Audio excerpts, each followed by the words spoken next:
వెంకటేశాయ. నిన్న తిరుపతిలో కంచి కామకోటి పీఠాధిపతి స్వామివారి యొక్క ఆధ్వర్యంలో వారి సమక్షంలో జరిగిన అగ్నిహోత్ర సదస్సుకి రావడం జరిగింది.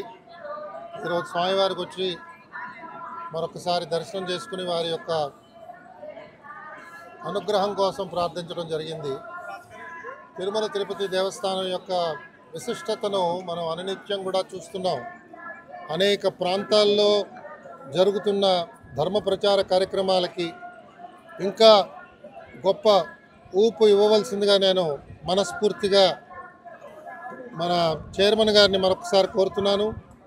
అలాగే నేను వస్తున్నప్పుడు దారిలో భక్తుల సంభాషణ, తిరుమలలో దర్శనాన్ని 3 గంటల లోపల గంట లోపల చేయించగలుగుతాము అని ఒక ఆలోచన విధానం గురించి మాట్లాడారు భక్తులు.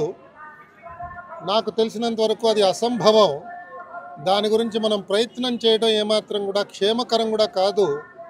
ఎంత ఆర్టిఫిషియల్ ఇంటెలిజెన్స్ మన మానవుడు తన శక్తితో దాన్ని గ్రహించినా కూడా మనకు అనేక పరిమితులు ఉన్నాయి ఆలయంలో.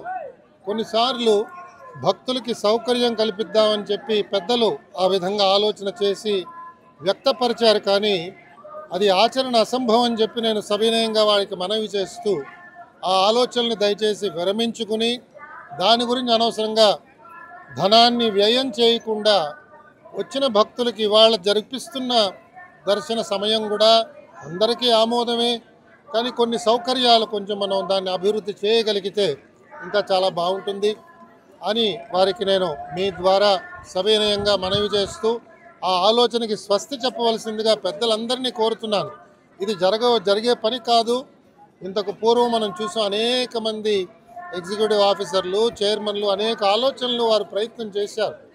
కాబట్టి ఇవాళ ఇది కొత్తగా చేయడానికి లేదు, ఆలయాన్ని మనం ముట్టుకోవడానికి లేదు. కాబట్టి దయచేసి దాన్ని విరమించవలసిందిగా నేను అందరినీ మరొకసారి కోరుతూ మీ ద్వారా సెలవు తీసుకుంటున్నాను. ఓం నమో వెంకటేశాయ.